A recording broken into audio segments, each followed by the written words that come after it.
오늘 주시는 생명의 말씀 베드로전서 3장 1절부터 6절까지의 말씀, 복음 이 말씀을 받은 자여라는 제목의 말씀을 가지고 하나님의 말씀을 증거합니다. 복음 이 말씀을 받은 자여. 베드로전서 3장 1절부터 6절까지의 말씀 펴셨으면 같은 목소리로 함께 봉독하십니다. 아내들아, 이와 같이 자기 남편에게 순종하라. 이는 혹 말씀을 순종하지 않는 자라도 말로 말미암지 않고 그 안에 행실로 말미암아 구원을 받게 하려 함이니, 너희의 두려워하며 정결한 행실을 봄이라. 너희의 단장은 머리를 꾸미고 금을 차고 아름다운 옷을 입는 외모로 하지 말고, 오직 마음에 숨은 사람을 온유하고 안정한 심령에 썩지 아니할 것으로 하라. 이는 하나님 앞에 값진 것이니라. 전에 하나님께 소망을 두었던 거룩한 부녀들도 이와 같이 자기 남편에게 순종함으로 자기를 단장하였나니, 사라가 아브라함을 주라 칭하여 순종한 것 같이 너희는 선을 행하고 아무 두려운 일에도 놀라지 아니하면 그의 딸이 된 것이니라. 아멘. 잠깐 기도하겠습니다. 하나님 아버지, 우리가 아버지 이 복음을 받았습니다. 오늘도 주의 말씀 앞에 가감치 않기 원하오며, 받는 심령들 또한 아버지여 우리의 생각이나 우리의 뜻대로 하나님의 말씀을 받는 것이 아니라 하나님의 생각, 하나님의 뜻대로 말씀을 받게 하여 주옵소서. 예수님의 이름으로 기도 올렸나이다. 아멘. 베드로전서 2장 23절에서 25절까지의 말씀을 보면, 너희가 거듭난 것을 썩어질 씨로 된 것이 아니라 썩지 아니할 씨로 된 것이니, 살아있고 항상 있는 하나님의 말씀으로 되었느니라. 그러므로 모든 육체는 풀과 같고 그 모든 영광은 풀의 꽃과 같으니, 풀은 마르고 꽃은 떨어지되 오직 주의 말씀은 세세토록 있도다 하였으니, 너희에게 전한 복음이 곧 이 말씀이니라 그랬어요.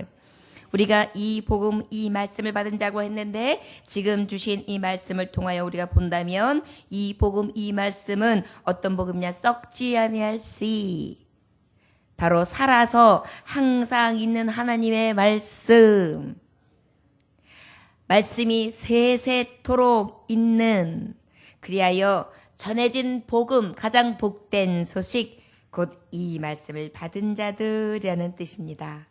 저 여러분, 오늘 주시는 이 복된 말씀, 생명력 있는 말씀, 살아있는 말씀, 항상 있는 말씀, 생명의 씨가 있되 썩지 아니할 씨로 된 말씀, 이 말씀을 통하여 오늘도 말씀 가진 자의 삶을 살아갈 수 있기 원합니다.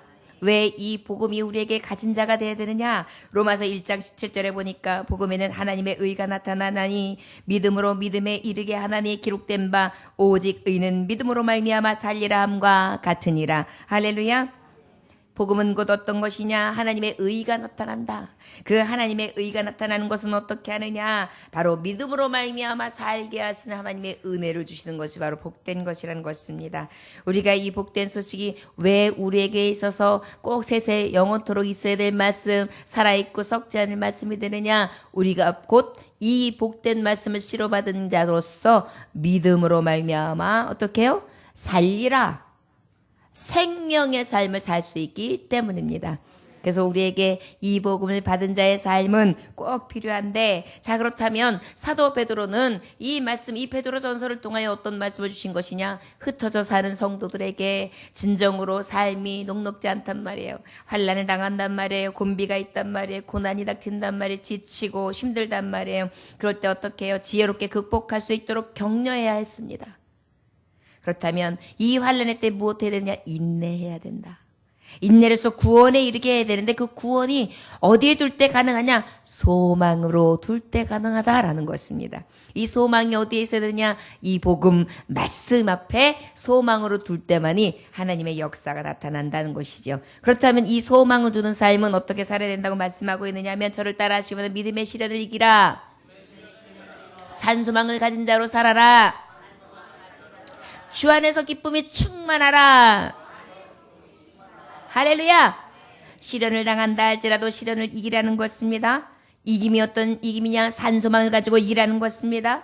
이 산소망 바로 무엇입니까? 썩지 않을 소망, 영원한 생명을 얻는 천국 복음, 천국을 바라보면서 나아가라는 것입니다. 그리하면서 하나님 앞에 나아가는데 우리가 어때요? 갈 곳이 정해져 있어요. 우리가 누릴 행복이 정해져 있어요. 하나님이 나에게 만 가지의 축복을 약속해 주셨어요. 그렇다 보니까 어때요? 우리 안에는 성령의 부어주시는 은혜로 충만하며 그 기쁨이 이루 말할 수 없는 기쁨이 충만하게 된다는 것입니다. 저와 여러분, 이 복음, 이 말씀을 가진 자에게는 결론적으로 어떤 마음이 생기느냐? 기쁨이 충만한 마음이 생긴다는 것을 기억하시기 원합니다. 오늘 하루 여러분들 기쁘셨습니까?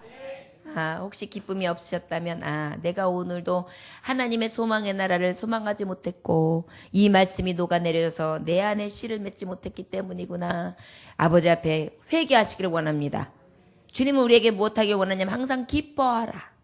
쉬지 말고 기도하라. 범사에 감사하라. 이는 우리에게 향하신 하나님의 뜻이니라. 그렇기 때문에 우리에게는 어때요? 하나님을 믿는 자라면, 이 복음, 이 말씀을 가진 자라면 어때야 돼요? 기쁨이 충만해야 돼요. 우리가 먹고 마시고 쓰고 장가가고 무엇을 누려서 기쁘고 즐거운 것이 아니라 그저 예수 그리스도를 소유하고 이 산소망을 가짐으로 인하여 기쁘고 즐거운 것입니다. 할렐루야. 오늘 그렇게 사셨습니까, 여러분? 아이고, 그렇지 못했다면 이따가 무엇하라고요? 회개하라고요. 한숨을 푹푹 쉬셨습니까, 여러분? 아니요. 감사합니다. 혹 그랬다면 또 회개할 수 있기를 원합니다. 예. 자, 이것이 오늘 사도 베드로의 이 땅을 살아가는 장래의 산소망을 가진 하나님의 성도들에게 향하신 하나님의 뜻을 알려주시고 계십니다. 이 복음, 이 말씀을 가진 자들은 악을 버려야 돼요. 기쁨이 충만한 자의 삶은 구체적으로 보면 어떤 삶을 말하는 거냐면 악을 제해야 돼요. 어떻게 된다고요? 악을 버리라. 구원에 이르도록 어떻게 될까요? 어린아이처럼 신령한 젖을 사모하라, 사모하라. 오늘 여러분들 다 사모함으로 나온 줄 믿습니다. 이 말씀을 가지고 수술하는 거예요. 혼과 육과 관절과 골수를 찔러 쪼개기까지 하는 그런 하나님의 말씀. 그 아버지께서 하시는 이 말씀을 통해 어떻게 해요? 싹 도려낼 거 도려내고 결단하면서 하나님 앞에 우리의 삶이 온전하도록 선에 이르도록 그렇게 변화된 심령이 될 줄 믿습니다. 왜요? 이 복음, 이 생명의 말씀을 가진 자이기 때문에요. 또 어떻게 돼요? 아름다운 소식을 선포하는 자가 돼야 됩니다. 할렐루야. 그 다음에 또요, 오직 하나님의 종과 같이 임해야 돼요. 누구의 종같이 살아야 된다고요? 하나님의 종. 우린 누구의 종이에요? 마귀의 종입니까? 하나님의 종이에요. 마귀의 종은 어떻게 하라고 시키느냐 하면, 야, 슬퍼해. 뭐가 그렇게 좋냐? 야, 원망해. 뭐가 감사하냐? 야, 불평해. 뭐가 그렇게 너한테 딱딱 맞는 게 있어? 하나도 안 맞는데. 그리고 싸워. 악을 선으로 이기는 게 아니라 악을 더 악한 것으로 이겨버려. 우리 안에서 자꾸 어때요? 마귀는 우리를 종노릇 시키려고 그래요. 그런데 우리는 하나님의 종이잖아요. 하나님의 종은 어떻게 말씀하시고 계십니까? 악을 선으로 이기는 거예요. 그렇기 때문에 어때요? 하나님의 종과 같이 살아라. 그래서 어때요? 무식한 자들의 말을 막아야 돼요. 하나님을 공격하는 사람들, 하나님을 알지 못하는 사람들이 우리 믿는 자들을 공격하지 못하도록. 어머니가 그럴 줄 알았어요. 아버지가 그럴 줄 알았어요. 이렇게 해가지고 믿지 않는 자들, 믿음이 연약한 자들로 하여금 믿으면서 왜 그래요? 교회 댕긴다면서 왜 그래요? 새벽 예배 드린다는 분이 왜 그래요? 수요 예배 드린다는 분이 왜 그래요? 이런 소리를 듣지 아니하도록 무식한 말을 이 입에도 내지 못하도록 막아버릴 수 있는 그러한 하나님의 종 되시기를 주의 이름으로 축원합니다. 또 어떻게 해요? 범사에 두려움으로 하나님 앞에 섬기는 자가 되어야 돼요. 바로 하나님의 종이기 때문에요. 할렐루야. 그래서 어때요? 나라에 대해서 임하는 태도, 간직을 가진 자들에 대해서 임하는 태도, 그리고 하인들이 임해야 되는 태도에 대해서 교훈했어요. 자, 우리는 하나님의 복음 이 말씀을 받은 자예요. 썩지 않을 말씀을 받은 자예요. 생명의 말씀을 받은 자예요. 이 전할 복음을 가진 자로서 세세 무궁토록 있는 이 산소망의 말씀, 이 말씀을 가진 자들은 이렇게 살아가야 된다라고 어떻게 해요? 사도 베드로는 권면해주고 있었던 것입니다. 이어서 오늘 말씀은 이제 우리에게서 말씀할 때 어떤 말씀을 하시는 거냐? 우리가 반만에 보면은 가장 이 사회 속의 최소 단위가 어디예요? 가정이란 말이에요. 가정. 오늘 가정에 대해서 말씀하시는데 가정 중에 아내의 의무에 대해서 말씀하는 말씀입니다. 누구의 의무요? 아내. 여러분, 오늘 남편들은 또 기가 좀 살면서 이렇게 뽕이 올라갈 때예요. 자, 그런데 여러분 기억하시기 원합니다. 하나님의 말씀, 그러면 오늘은 나는 들을 말씀이 없구나. 나는 결혼을 안 해서. 아니지요. 우리는 또 어떤 자예요? 우리 하나님 예수 그리스도가 신랑. 예수 나의 첫사랑 되시네. 내 신랑이시거든요. 그러다 보니까 우리는 다 누구예요? 신부예요.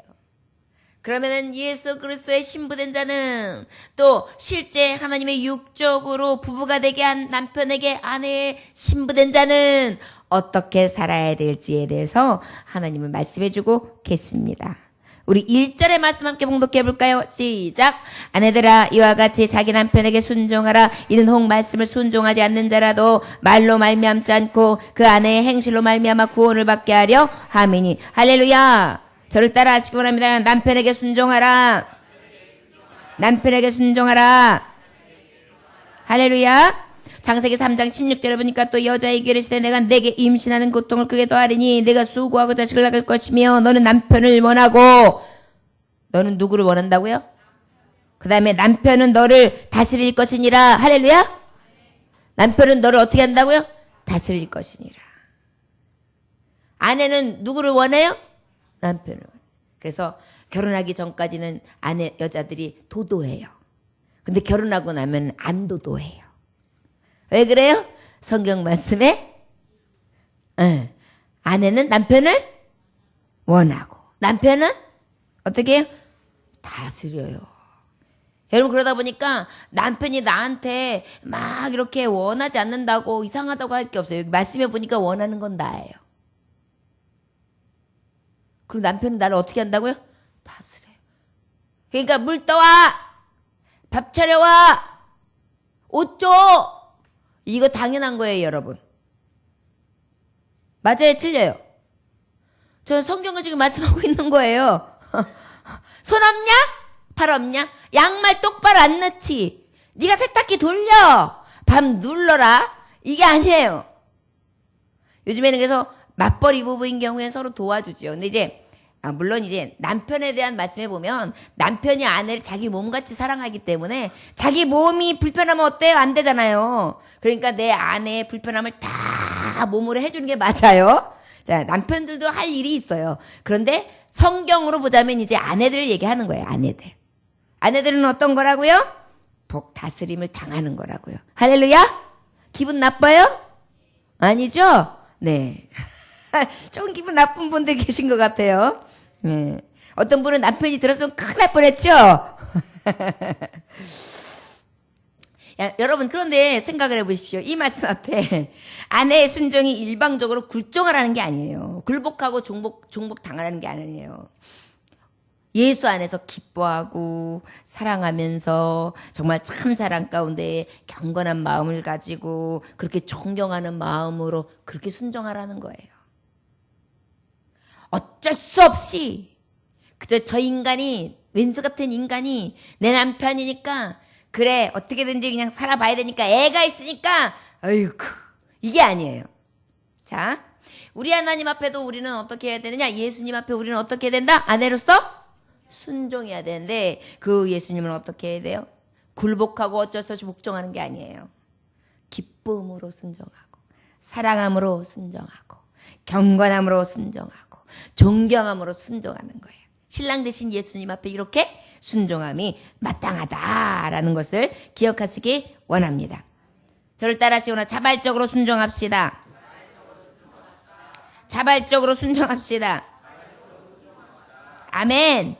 예. 에베소서 5장 21에서 24절에 보니까 아내들이여 자기 남편에게 복종하기를 주께 하듯 하라. 누구께 하듯 하라? 여기서 주가 뭐예요? 주인 주자도 있지만 임금주도 있는 거예요. 왕을 대하듯이 하라는 거예요. 여러분, 내 남편이 왕이 되면 나는 뭐가 되는 거예요? 여왕 황후가 되는 거예요. 내 남편을 머슴같이 부리면 나는 뭐가 되는 거예요? 종여자가 되는 거예요. 기억하세요. 우리에게 있어서 성경은 우리의 가정이 가장 존귀하고 아름답게 하시기 위한 말씀이라는 것을 기억하시기 원합니다. 남편이 아내의 머리됨이 그리스도께서 교회의 머리됨과 같으니 그가 바로 몸의 구주시니라. 그러므로 교회가 그리스도께 하듯 아내들도 범사에 자기 남편에게 복종할지어다. 할렐루야. 예. 남편에게 복종해야 돼요. 어느 할아버지하고 할머니가 길을 가고 있는데 아유 할머니가 그냥 한참 걸어가다 보니까 다리가 너무 아파가지고 아이고 그러다 영감 업어줘요 그랬어요. 이 할망이 미쳤나 이 할망구가 아이고 그래 엎혀보라고 그래가지고 엎어졌어요. 고마워요. 조금 무겁지요? 당연하지. 얼굴은 철판이지. 머리는 돌이지. 간땡이는 부었지. 잠시 뒤 할머니가 할아버지를 업어줍니다. 나도 죽겠어 그래. 여보 엎혀봐요. 업었어요. 그래도 생각보다 할멈 나 가볍지? 이렇게 물어봤어요. 그랬더니 그때 할머니가 결정적인 한마디를 해요. 당연하지요. 골은 비었지. 허파에 바람 들어갔지. 양심은 없지.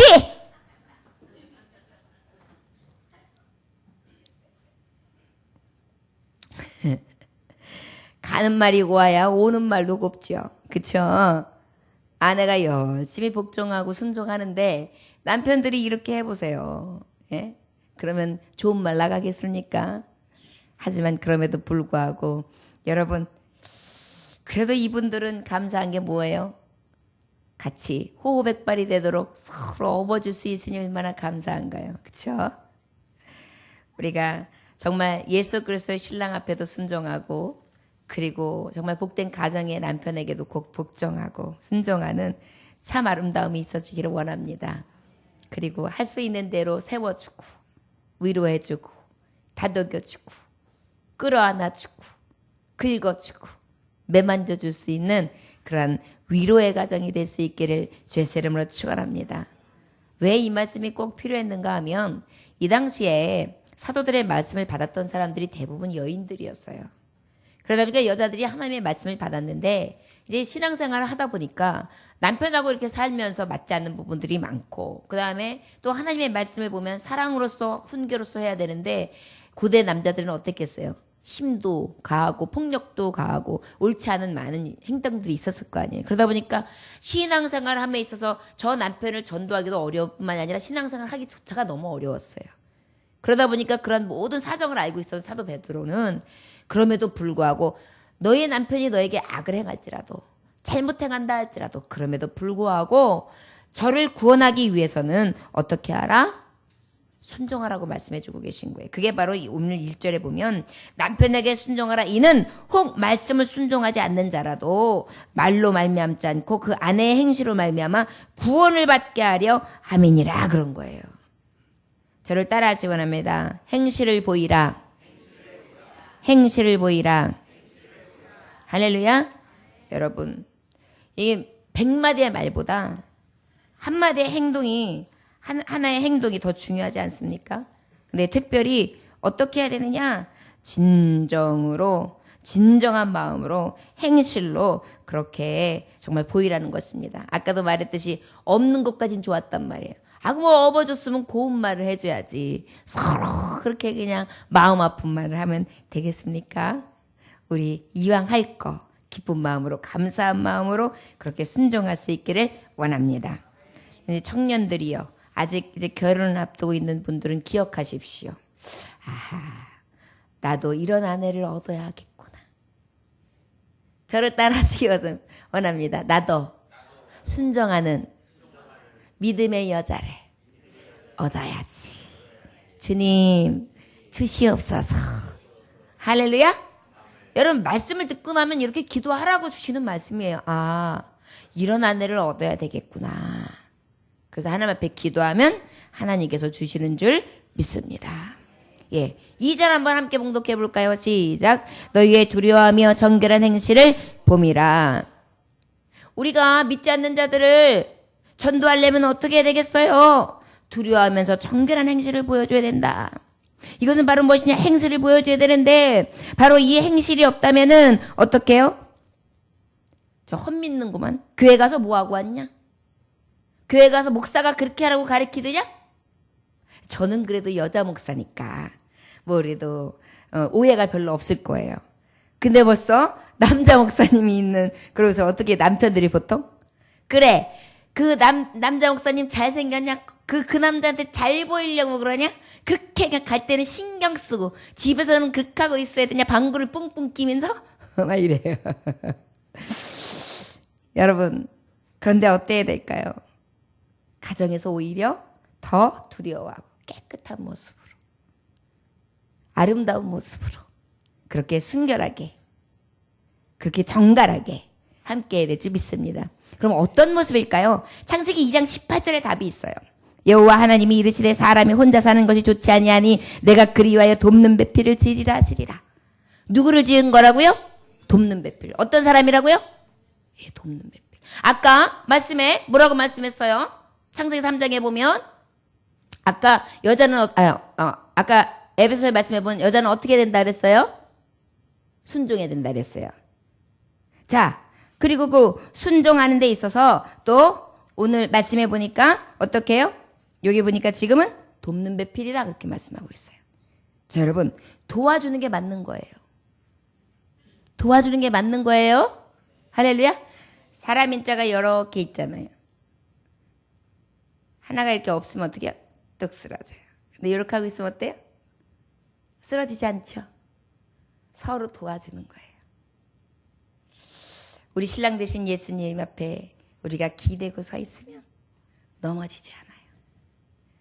우리는 인간적인 신랑도 있지만 예수 그리스도 나의 첫사랑 되시는 신랑 예수님 앞에 꼭 기대고 그 품을 떠나지 아니함으로 말미암아 진정한 은혜의 삶을 살아갈 수 있기 원합니다. 자, 그러면 정말 이 항상 정결함으로 그 아름다움으로 그렇게 서야 될 텐데 우리는 그렇게 못 선단 말이에요. 참 아쉽지요. 사탄이 나타나자 노인 한 사람만 남고 모두 밖으로 나가버렸어요. 사탄이 갑자기 확 나타나니까.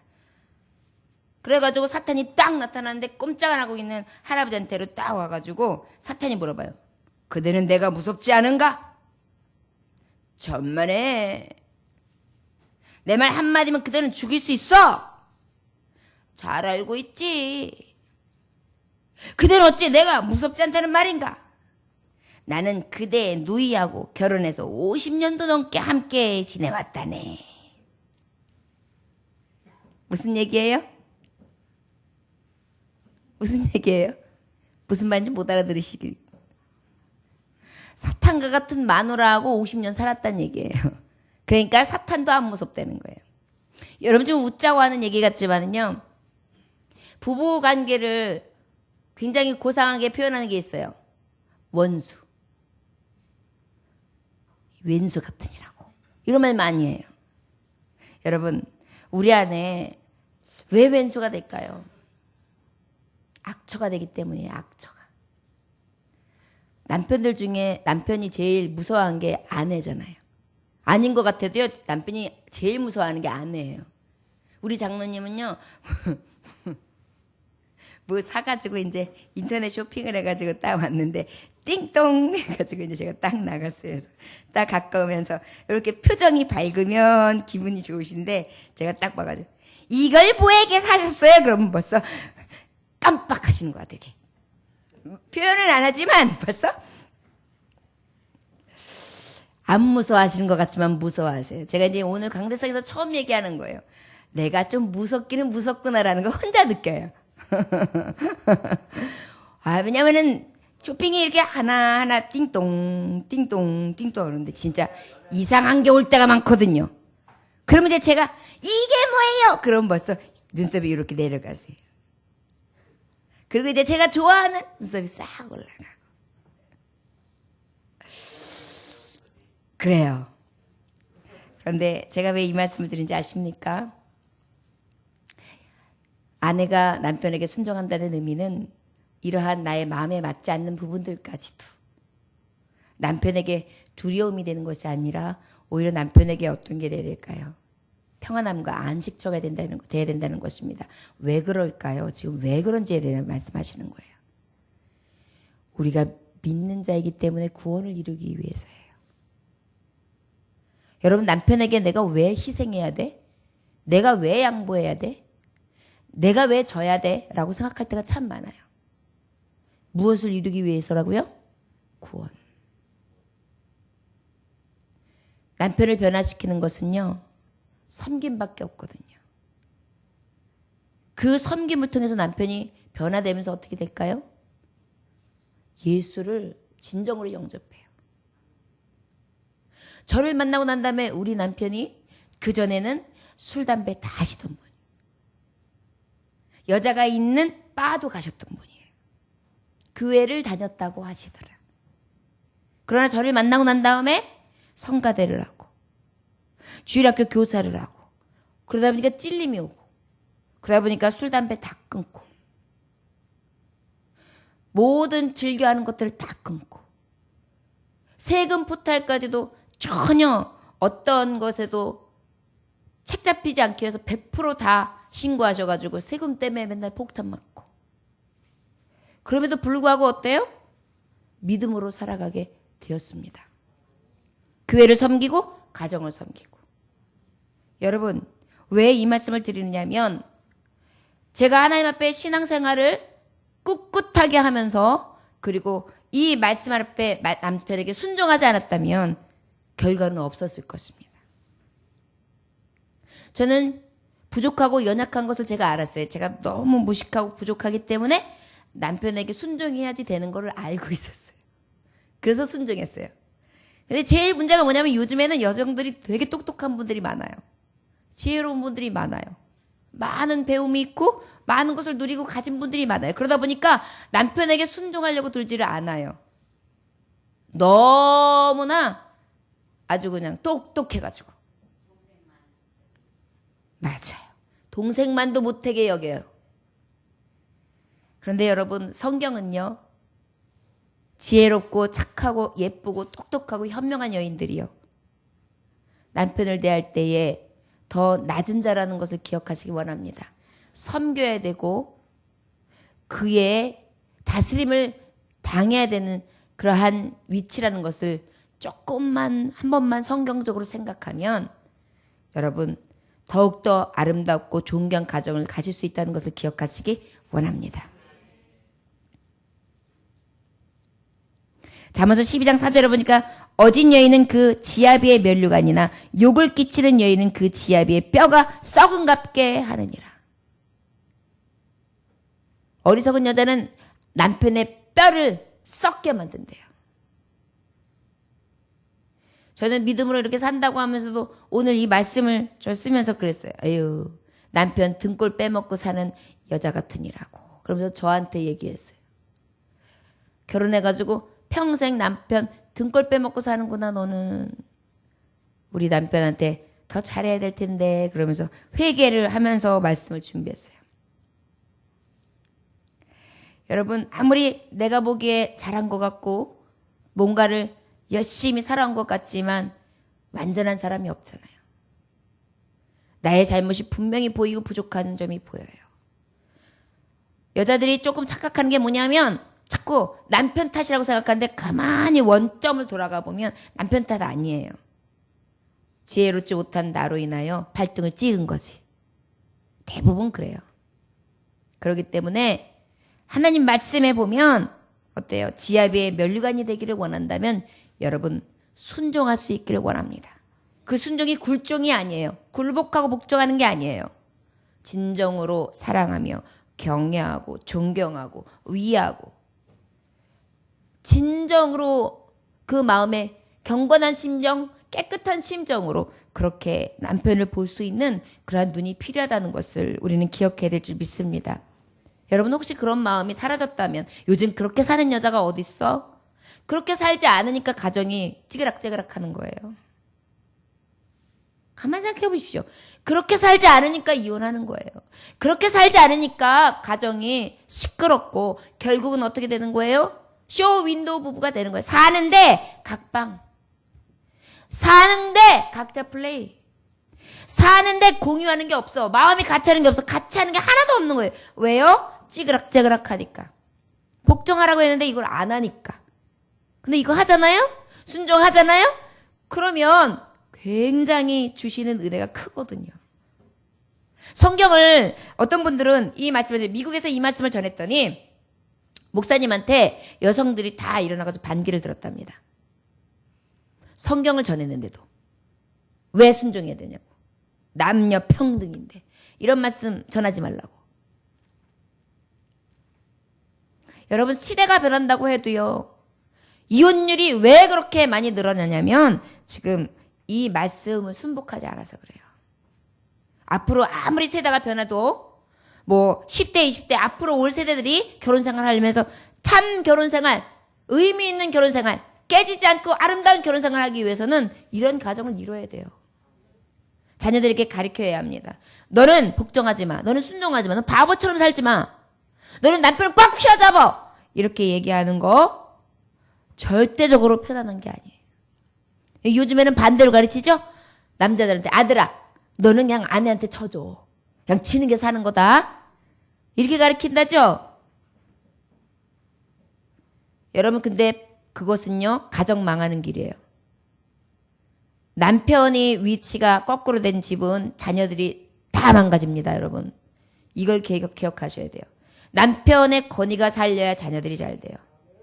남편이 그지 같아도 남편이 왕으로 대접해야 아내들이 자녀들이 잡혀요. 그렇기 때문에 성경은 질서인 거예요. 우리가 생각하면 난 똑똑한 척하고서 어떻게 반기를 들으려고 하지만 안 그래요. 아버지 앞에 순종하는 어머니가 있을 때 아버지의 권위가 있을 때 자녀들이 무서워하는 거예요. 그래도 아무리 뭐 엄마의 권위가 신장됐다 그래도요. 엄마의 권위보다는 아버지의 말 한마디가 제일 무서운 게 자녀들이에요. 이거를 만들어주지 않으면 가정은 그냥 다 깨진 거예요. 여러분 저는 보수적이라고 할 수도 있고 저 목사님 무슨 조선시대에 사는 목사님인가라고 얘기할 수 있겠지만 저는 지금까지 이렇게 보면 맞는 거예요.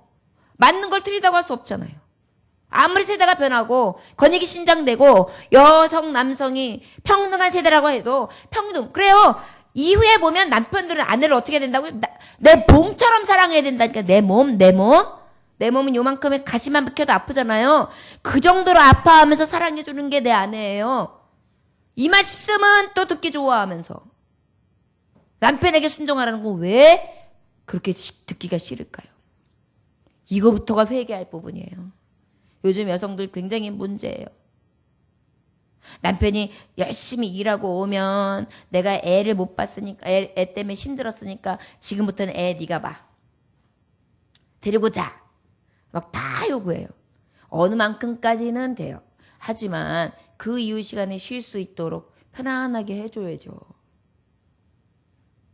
같이 맞벌이니까 너도 나랑 똑같이 해야 돼. 어느 정도는 도와줘가 필요하겠지만 막 이렇게 보기에 굉장히 아슬아슬해요. 가정이. 저는 그런 가정을 보면 아슬아슬해요. 저 진짜 잘 살 수 있을까? 걱정돼요. 여러분 이런 게 있어요. 남자들이 보통 하나님이 벌써 이미 그런 마음을 이게 잘 해주는 것 같죠? 그런데 오히려 한 번씩 훅훅 화내는 사람들이 오히려 더 정직한 거예요. 화 안 내고 가만히 있으면서 다 받아주는 사람이 위험해요. 어느 순간 되면은 그 사람 터지면서 그 다음부터는 뒤돌아서면 그 다음 남이에요.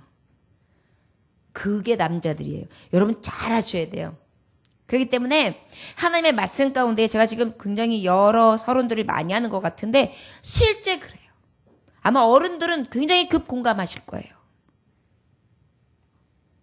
그리고 어때요? 3절에 너희의 단장은 머리를 꾸미고 금을 치고 아름다운 옷을 입는 외모로 하지 말고 그랬어요.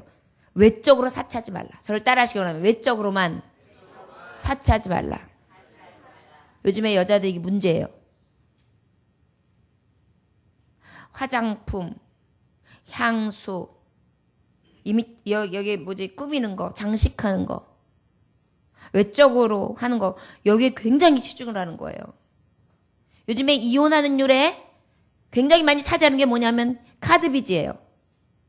아내들이 카드빚을 많이 져나요. 남편들이 카드빚을 많이 져나요. 주제를 모르는 거예요. 주제를. 국어 실력이 영 아니었나 봐요. 주제를 모르는 거예요. 100만 원을 벌으면 70만 원을 쓰고 30만 원을 모아야죠. 120만 원을 쓰는 거예요. 대출. 사채까지.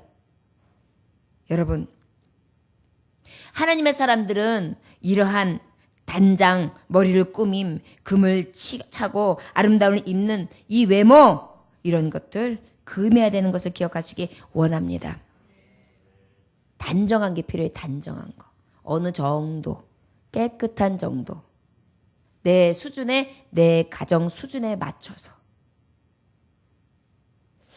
저는 참 감각 있는 사람들이 좋더라고요. 이렇게 비싼 거 아닌데도 이렇게 딱 한 거 보면은 막 명품 이런 게 아닌데 참 감각 있게 잘 입었다. 감각 있게 코디했다. 이런 분들을 보면은 참 아름다워 보이더라고요. 여러분, 그리고 또 행동도 마찬가지예요. 우리 안에 정말 하나님을 믿는 자다운 그러한 정말 지아비의 면류관이 될 수 있기를 주의 이름으로 축원합니다. 그렇지 않으면 뼈를 썩게 만드는 거예요. 등골이 빠지게 만든다. 등골이 빈다. 이게 그 얘기예요. 여러분들, 저와 여러분들에게 있어서 이 말씀이 자녀들에 대한 교훈도 됐으면 좋겠습니다. 요즘에 여러분들 그 식탁에서 교제를 많이 하십니까? 자녀들하고? 바빠가지고 그러지 못할 경우들이 있는데 식탁 교제를 좀 하실 때 이런 말씀이 자연스럽게 나와야 돼요.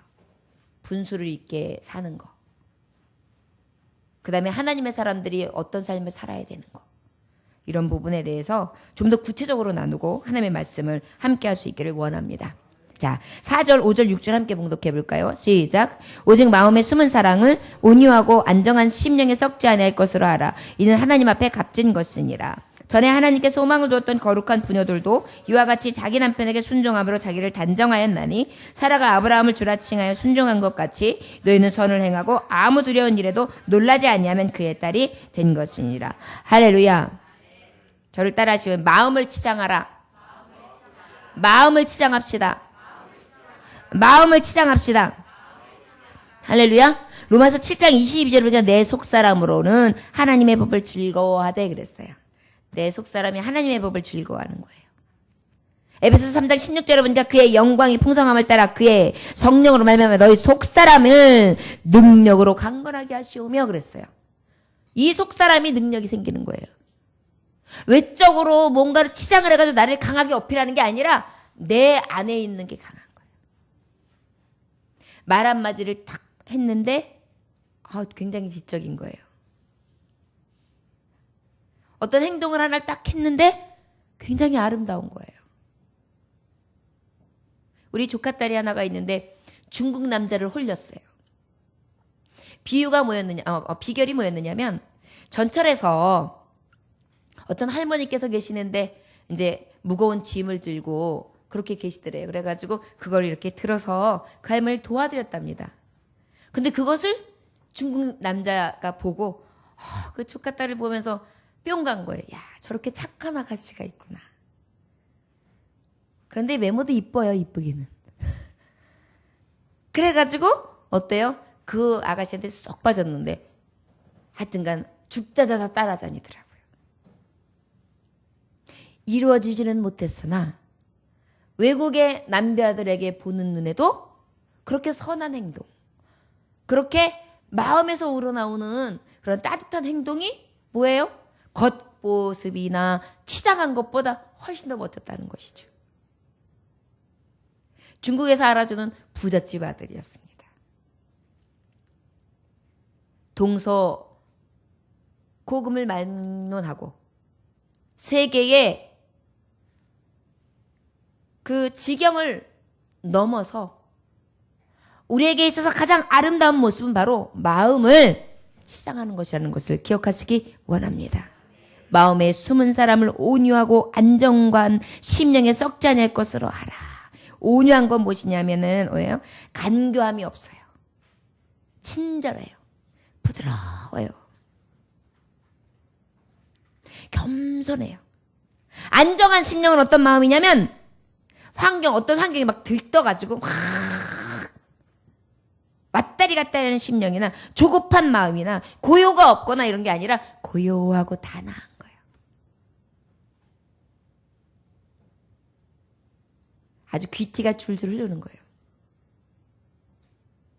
말에 있어서 어떤 환경에 있어서 들뜨거나 조급한 것이 아니라 고요하고 단아하고 부드럽고 겸손한 거. 참 귀하죠, 여러분? 우리도 경건에 이르는 연습을 해야 될 것입니다. 아내들이여, 신랑 되신 예수 앞에 선 자들이여, 우리 마음은 어떻습니까? 숨은 마음이 온유하십니까? 안정한 심령이 가지고 계십니까? 혹시 들떠있고 고요하지 못하고 단아하지 못하고 부드럽지 못하고 겸손하지 못하고 간교함만이 있는 그런 마음 혹시 아닙니까? 우리 진정으로 숨은 사람의 온유함과 안정한 심령이 충만하시기를 원합니다. 겉으로 뭐가 있어서가 아니라 그냥 있어 보이는 사람. 할렐루야? 할렐루야? 우리 그런 사람 됐으면 좋겠습니다. 내면의 인격미요. 마음을 은근히 사로잡는 그러한 인격미요. 저 여러분들에게 그런 신부의 모습이 있었으면 좋겠습니다. 우리는 다 예수님의 신부들이잖아요. 여러분들이 가는 곳에 그런 모습이 있었으면 좋겠어요. 인격미. 옷은 그냥 그닥 화려하지 않고 좋은 옷도 아니고 좋은 신발도 아니고 좋은 백도 아니고 그렇게 뭐 수려해 보이지 않는데 말을 하고 행동을 할 때 너무나 그 인격미가 은근히 흐르는 사람이요. 연세가 드실수록 더 그런 모습이 필요하다고 믿습니다. 교회 권사님들을 이렇게 보면 얼굴에서 인자한 미소가 있잖아요. 너그러움과 사랑과 온유함이요. 이러한 모습이 가장 아름답고 존귀하고 위대한 모습 아닐까요? 자, 여러분, 사무엘상 16장 7절을 보니까 여호와께서 사무엘에게 이르시되 그의 용모와 키를 보지 말라. 내가 이미 그를 버렸노라. 내가 보는 것은 사람과 같지 아니하니 사람은 외모를 보거니와 나 여호와는 중심을 보느니라 하시니라. 할렐루야. 하나님은 어디를 보신다고요? 요즘에는 조금 시대가 악해져서 무조건 이쁜 것만 봅니다. 그런데 예전에는 마음이 예뻐야지 된다고 그랬어요. 이런 눈이 좀 발달했으면 좋겠습니다. 요즘에 남자들이 보는 눈이 너무 없어요. 그냥 거치장 요란하게 하고 현란하게 하면 그게 이쁜 거라고 생각하고 그게 고운 거라고 생각해요. 눈에 확 들어와야지만 좋아요. 근데 저처럼 이렇게 조금 평범하고 저처럼 이렇게 좀 아닌데 이렇게 좀 안에서 이렇게 은근히 나오는 그러한 인격미가 여러분 죄송합니다. 이런 인격미가 있어야 되지 않겠습니까? 저도 이러한 삶이 될 수 있기를 원합니다. 요한일서 3장 18절에 자녀들아 우리가 말과 혀로만 사랑하지 말고 행함과 진실함으로 하라. 할렐루야. 저를 따라하시오라. 자녀들아 우리가 말과 혀로만 사랑하지 말고 행함과 진실함으로 하자. 할렐루야. 디도서 2장 4절에서 5절의 말씀에 그들로 젊은 여자들을 교훈하되 그 남편과 그 자녀를 사랑하며 신중하며 순전하며 집안일을 하며 선하며 자기 남편에게 복종하게 하라. 이는 하나님의 말씀이 비방을 받지 않게 하려 함이라. 할렐루야.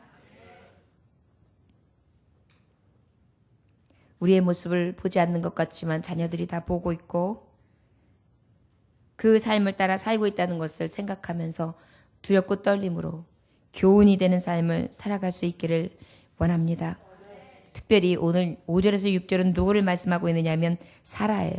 전에 하나님께 소망을 뒀던 거룩한 부녀들도 이와 같이 자기 남편에게 순종함으로 자기를 단장하였나니 사라가 아브라함을 주라 칭하여 순종한 것 같이 너희는 선을 행하되 아무 두려운 일에도 놀라지 아니하면 그의 딸이 될 것이니라. 할렐루야. 사라는 아브라함을 주라 얘기했어요. 주님이라고 불렀어요. 왕 대접했다는 거예요. 순복했다는 거예요. 순종했다는 거예요. 저 여러분, 우리에게도 이 복음, 이 말씀을 받은 자답게 마음의 치장이 되을 수 있기를 원합니다. 여러분의 언어 생활은 어떻습니까? 여러분의 생각이나 심보는 좀 어떻습니까? 여러분들의 마음속에 혹시 시기와 질투와 미움과 다툼과 성냄과 분냄과 원망과 그리고 허영과 신하와 여러분들의 안에, 저와 여러분들의 안에 혹시 욕심과 거칠을 좋아하는 치장함과 세상 사랑함과 세상의 소욕을 따라가는 것이 우선이 된 삶은 혹시 살고 있지 않습니까?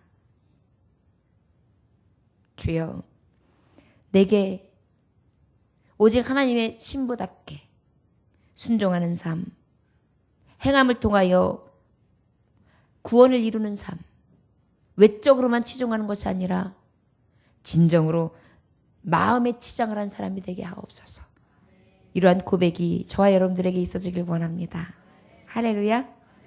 어떤 분들은 해가 가면 갈수록 너무나 귀하고 더 옆에 있고 싶고 더 함께하고 싶은 사람이 있어요. 그것이 바로 마음에 치장을 하신 분들이 아닐까요? 성도 여러분, 우리 교우들이 다 그랬으면 좋겠습니다. 만나면 만날수록 보석과 같은 사람들, 보면 볼수록 더 귀해서 안고 싶은 사람들, 품고 살고 싶은 사람들. 하나님 보시기에 그렇다면 얼마나 귀중할까요? 가정의 아내들의 삶도 또한 이렇게 원합니다. 남편이 품고 싶은 여인, 남편이 안고 싶은 여인, 남편이 말하고 싶고 보고 싶은 여인. 저와 여러분, 바로 이 복음, 이 말씀을 가짐으로 말미암아 이 복음을 이루는 자들, 구원을 이루는 자의 삶이라는 것을 기억하시기 원합니다. 기도하겠습니다. 하나님 아버지, 감사합니다. 아버지의 말씀 가운데에 복음 이 말씀을 받은 자여, 아버지 이 말씀을 받은 자들로 가정천국을 이루어야 될 텐데 우리가 천국을 소유하지 못할 때가 있습니다. 바로 아내의 의무를 다하지 않기 때문입니다. 주여, 남편에게 순종하게 하여 주옵소서. 행실을 보이게 하여 주옵소서. 외적으로 사치에 급급한 것이 아니라 마음을 치장한 자가 될 수 있기를 원합니다. 주여, 붙잡아 주옵소서. 무엇보다 신랑 대신 예수 앞에 서 있는 우리가 신랑 대신 예수 앞에 순종하게 하시고, 나의 행실을 주님이 보고 계시는데 나의 신부된 모습은 어떠한가 늘 두렵고 떨림으로 정결하게 서게 하시며, 외적으로만 사치를 부리고 겉으로만 주여 주여 하는 자가 아니라 내 마음에 치장한 자, 온유와 겸손, 오직 하나님의 말씀에 경건에 이르는 연습을 하는 자, 아버지의 건건의 모양이 있는 자가 아니라 경건의 능력이 있는 자의 삶을 살아갈 수 있도록 산소망을 가진 자, 오직 말씀의 수시로 아버지의 그 썩지 아니할 것을 받은 자다운 은혜의 삶 살아갈 수 있도록 주여 붙잡아 주옵소서. 예수님의 귀하신 이름 받들어 기도 올려나이다. 아멘. 찬송 드리시겠습니다. 찬송가 320장 찬송하십니다.